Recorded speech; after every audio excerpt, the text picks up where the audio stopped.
Hi, Christine. Hi, Ryan. So I'm here with Christine from the Wish House. For those people that don't know what the Wish House is there's a home here in Welland that is a branch of the Aird House. Their Aird House is in Thorold, and then they have a second house in Fort Erie, and those are just for men. And then the Women House is here in Welland, and Christine is one of the workers here. Um, so we would love to learn about you and the Wish House and anything else you got inside your brain about what's happening here. Maybe the first question I'd like to ask is how you came to work at the Wish House. So what's the timeline that got you here?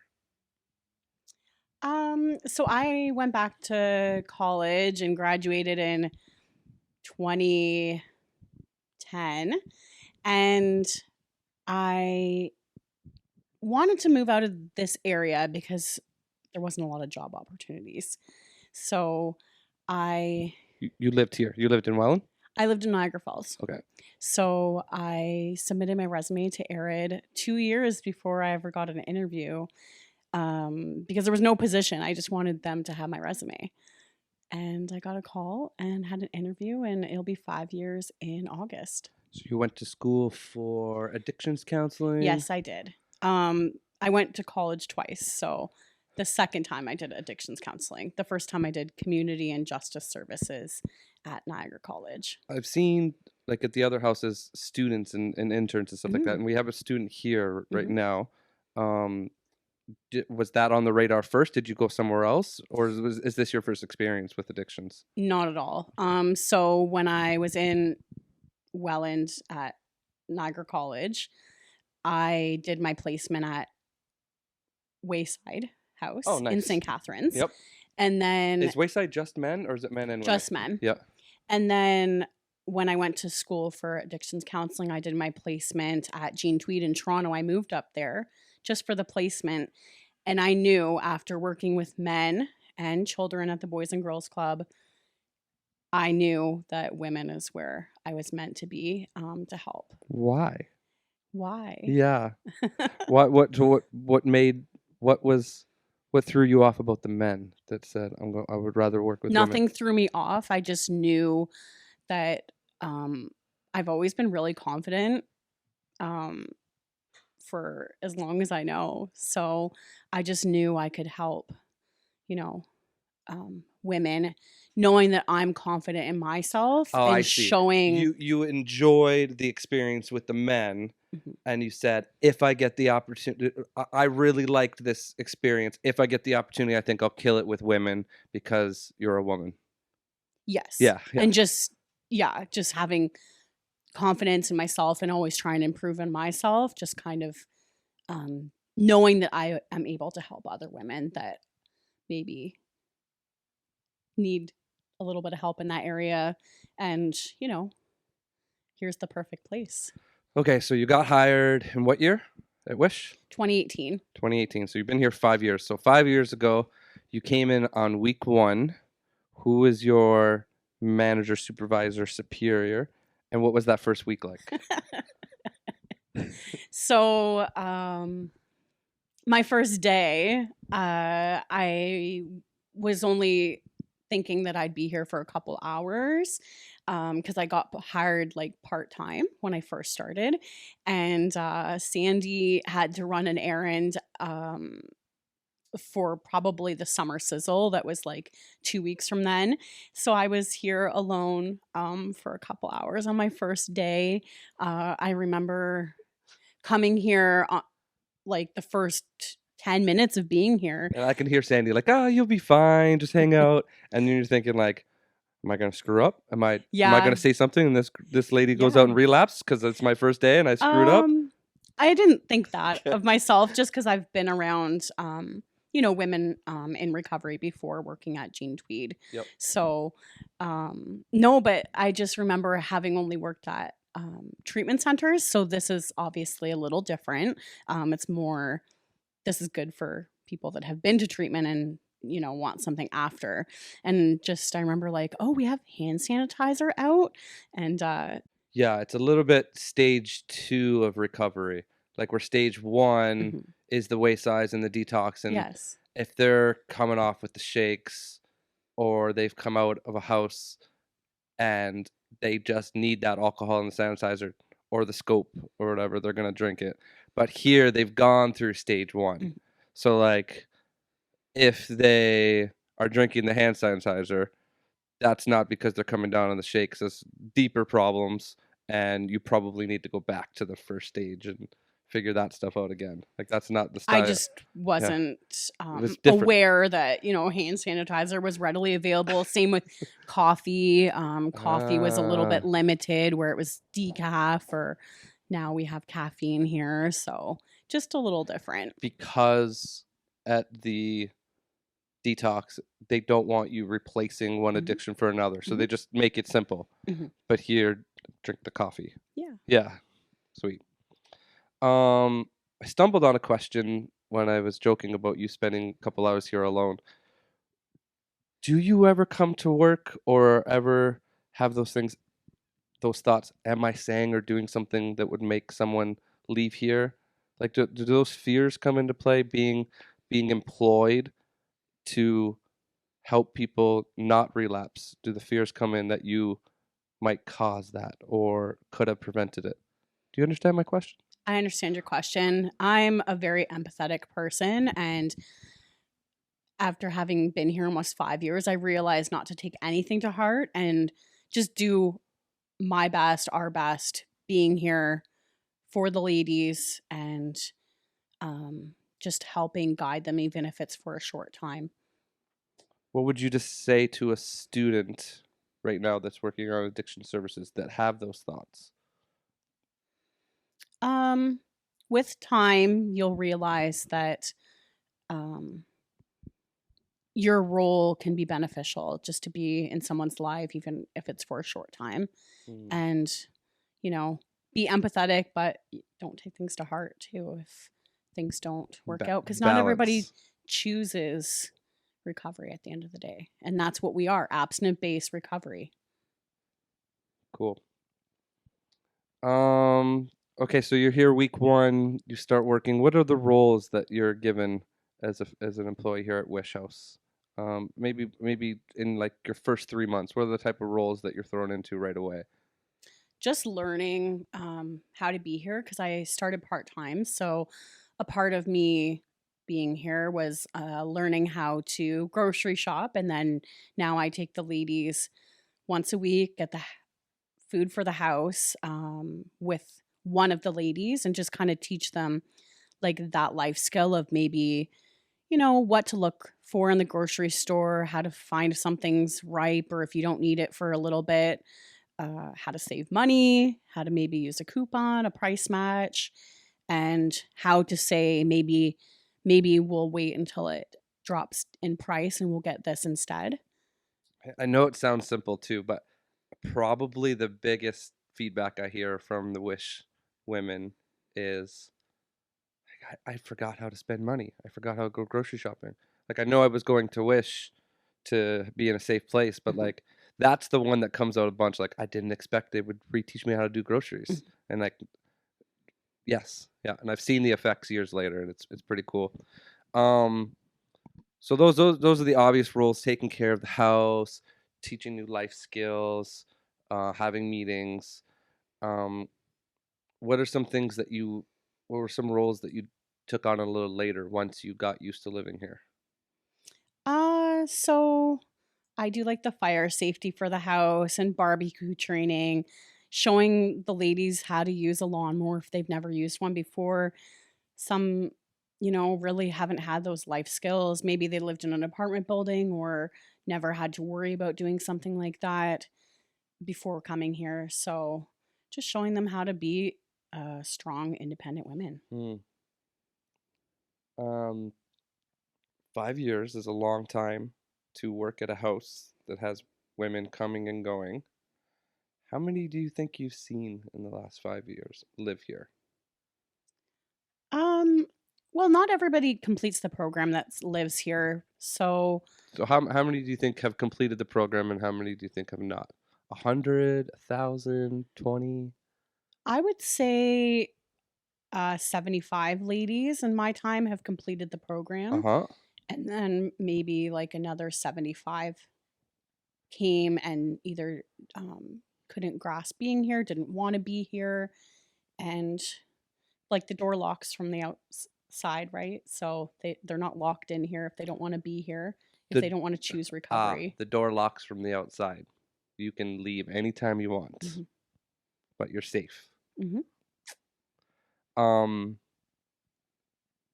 okay, so it is fun to talk about the recovery success of the 75 women that complete the program. But what about the harder question about the other 75? What does that look like and feel like? And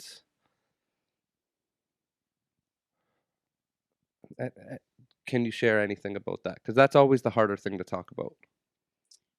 It is hard. Not everybody does well after they leave here, but you know, if we can help, 75 people return to their families, get their kids back, live better lives than before they came here, then,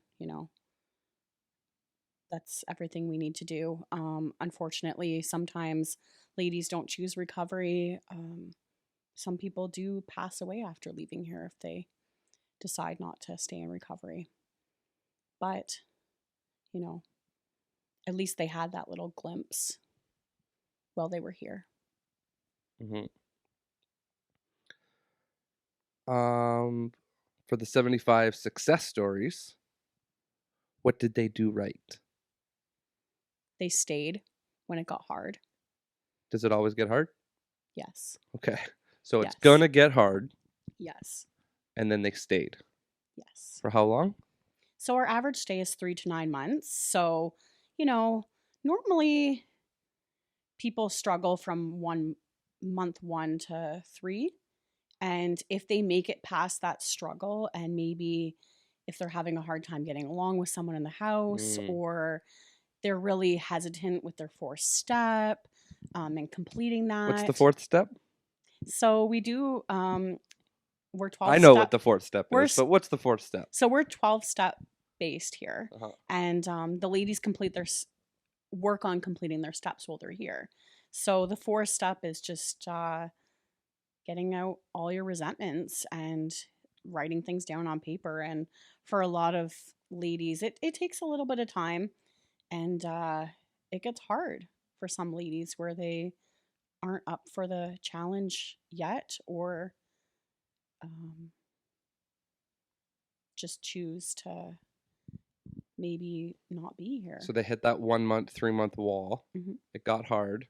Maybe it was 4th step or I higher wouldn't say it's power, always the higher 4th step. power, Mhm. drama with another person, maybe drama at home, finance or whatever. Something always gets hard, and they choose to stay. What does the next part of their stay look like? So Uh, now they're here for another 3 to 6 months. What are they doing in the 3 to 6 months? Working on their steps more, finding balance.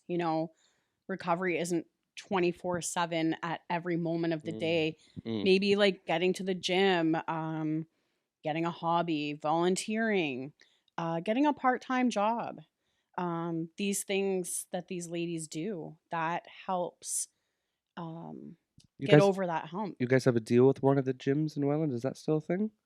Yeah, there's a nice lady who sponsors a gym membership for the ladies who live here. It's not the gym that does it. There's a No, volunteer. there's a volunteer who pays for a gym membership, and the ladies use it. Not every Cool. single person who lives here, but it actually benefits the So majority. somebody's gone out, bought a couple memberships, and said, for the women that are living here, they could use that thing at any time. Cool. Mhm. Very cool. Yeah. Um,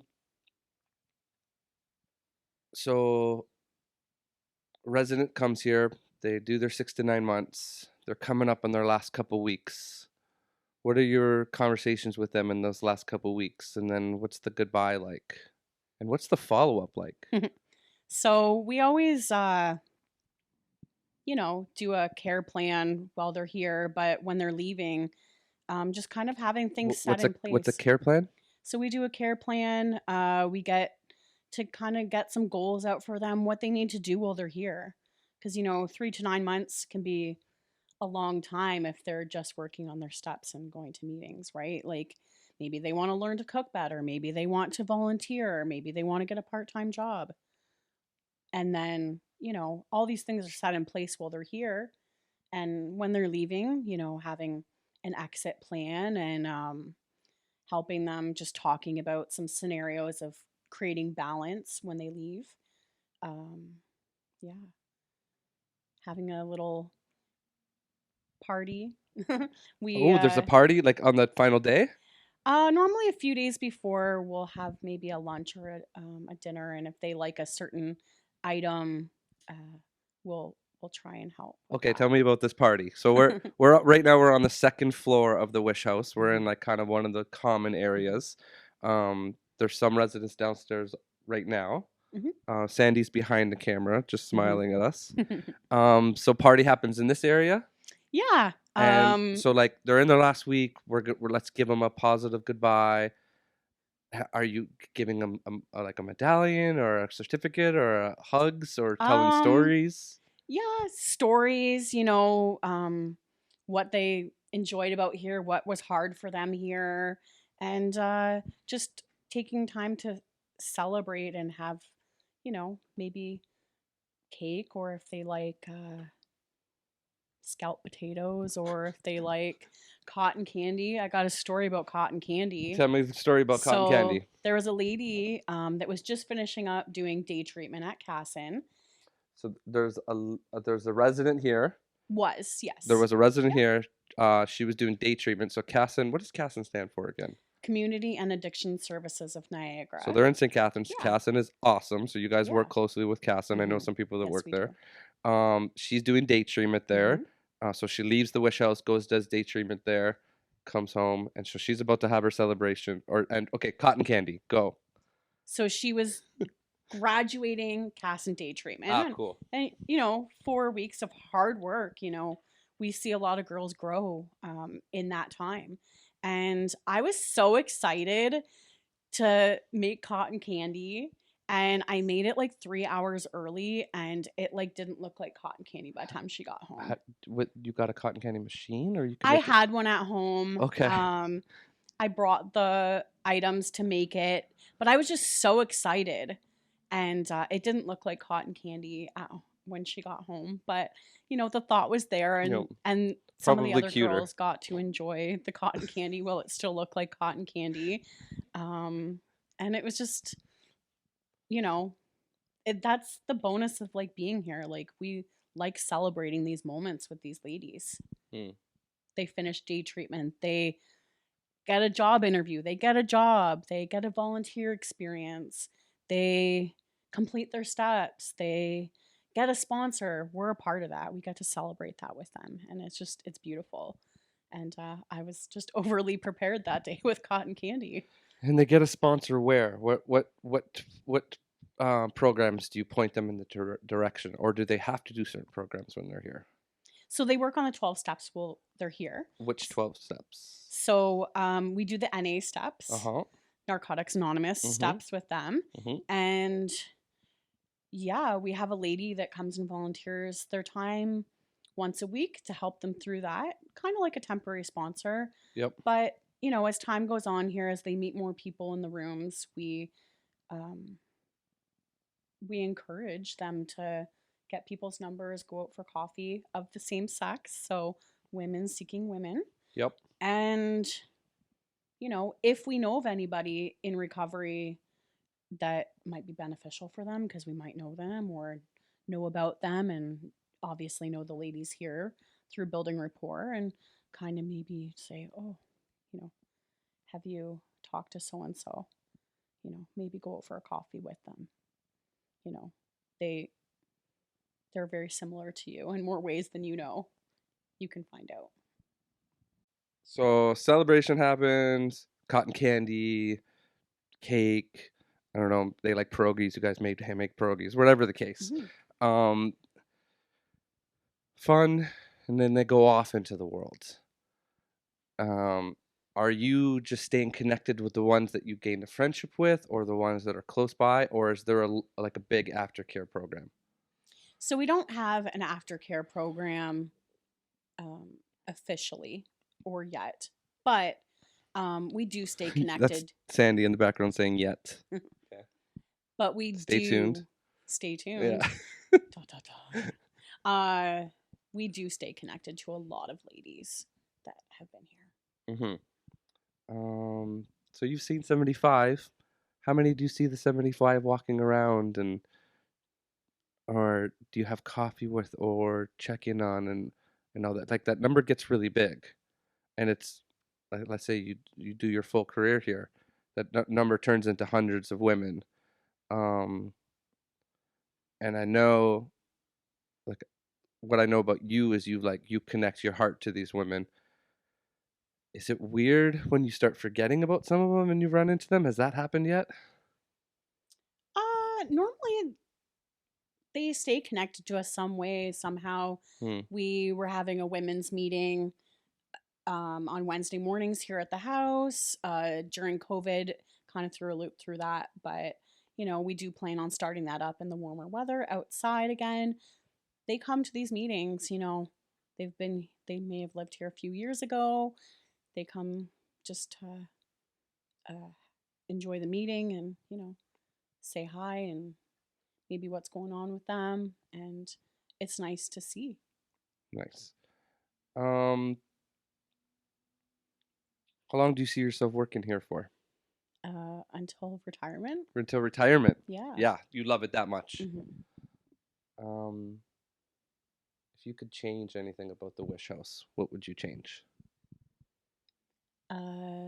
Not being so hard to get funding for a nonprofit, because the ladies and residents of Arid could benefit from, having more grants and sponsorships from the government. So someone says, here's $50,000. What does Wish or Air do with that $50,000? That's a lot of money. That's awesome. Uh-huh. I'm sure in the plan somewhere it would just be overall safety and health for the residents. They're going to see it. It's not for us, it's for them. To improve our buildings, to make them safer. Yeah, how old is this house that we're in right now? It is definitely over 100 years old. It's okay. And so we're on the second floor. I know there's a third floor. Is there a basement too? Yes, there is. So there's 4 floors. So we have a washer and dryer down there for the ladies to wash their clothes. Cool. It is not anything like beautiful. It's not finished. It's a 100-year-old basement. Yeah. Okay.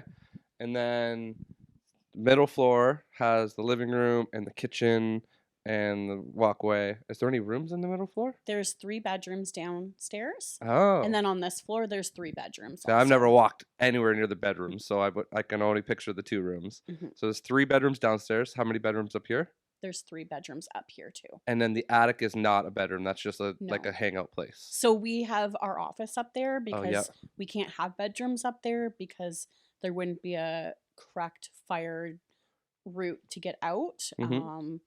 We'd have to build a stairwell that would be $50,000. So 6 rooms, 2 women per room, or 1 room, one woman. Everybody has their own bedroom here. So max is 6 women here. Yes. Cool. We want more. How many right now? 6. Oh, okay, cool. You want more rooms? Yes. And more rooms at this house or another house? This house. Cool. Okay. And it's doable? Like if we got that $50,000, it's doable? Yeah. If you got $50,000, they need more houses. Speaking of money, every year we do some sort of promotion for the walkathon, and that's what we're doing now. So we're going to have a few of these interviews. For anyone that doesn't know what the walkathon, Aird's walkathon is, what is it, when is it, and how do they participate in it? So this year is a very exciting year on our 24th annual walkathon scheduled. Cool.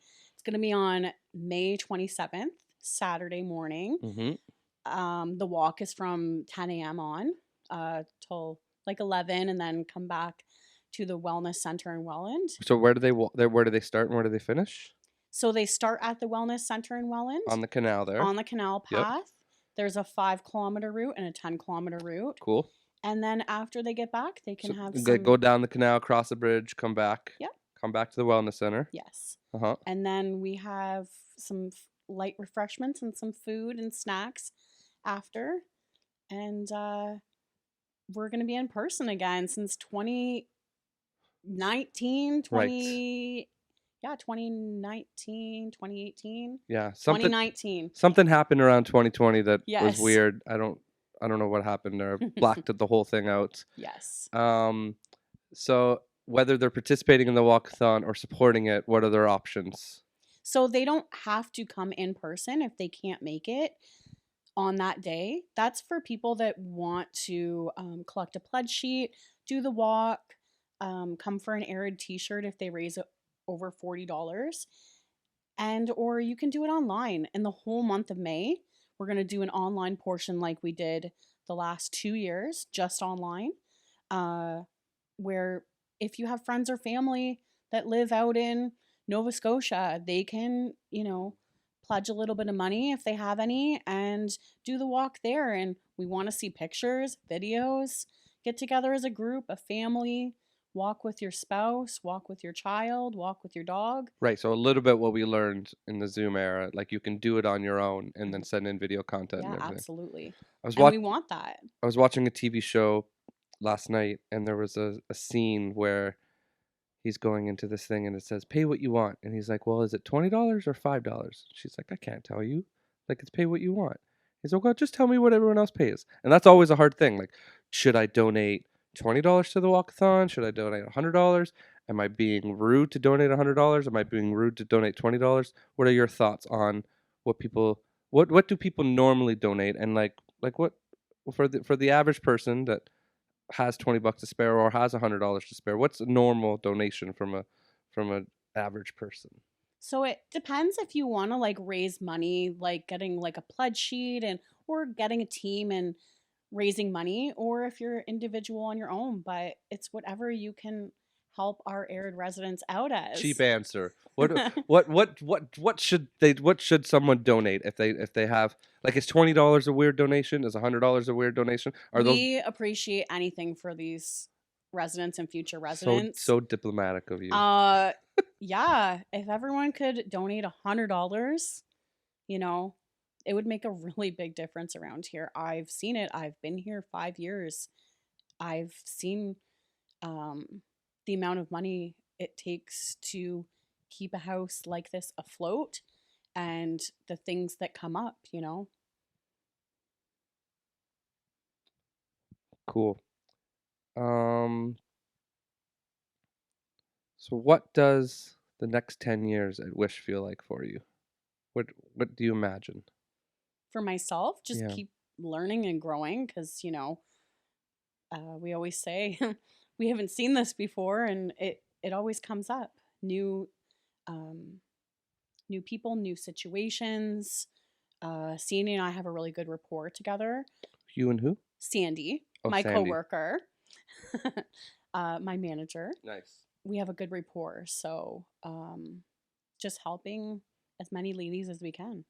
And hopefully the next 10 years are with her. And just helping ladies grow and be in recovery, return to their families, and possibly live in recovery for life.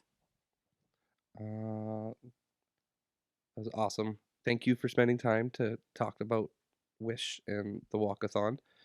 Do you mind looking into the camera and telling the beautiful people about the walkathon, what the day is, and giving them a little shout out? Sure.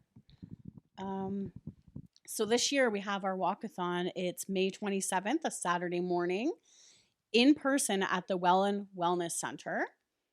You can come in person and meet some of Arid staff, Arid supporters in person, or you can do the walk online, send your money online, collect your money online, and submit a video or pictures of you doing your walk. There's been ladies that did their walk out in Alberta, Nova Scotia, up north. It's just beautiful. to be a part of this arid community, and we would love your support. Thanks, Christine. Thank you.